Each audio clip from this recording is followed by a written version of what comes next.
Doon po sa Ang bad ay good. Aray! Ang sakit ng tiyan ko. Nay, anong gamot ko dito? Oh, eto. Ano yan? Ito ay badbad. Ito ay gamot para sa sakit ng tiyan mo. Ang ugat nito ay nanggaling sa puno ng isang badbad. Ang badbad ay isang punong kahoy na nakikita lamang sa malalamig na lugar katulad ng malapit sa sapa at sa matataas na lugar.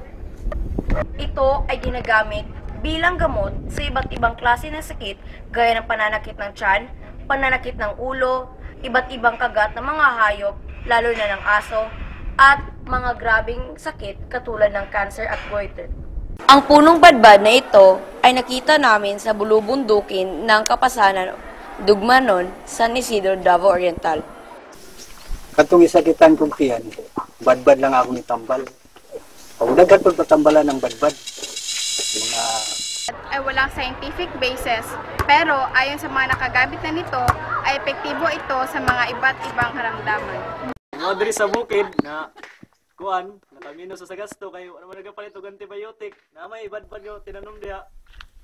Mura mo gina kuan, namunso na mga masakit sa mga pinaakan.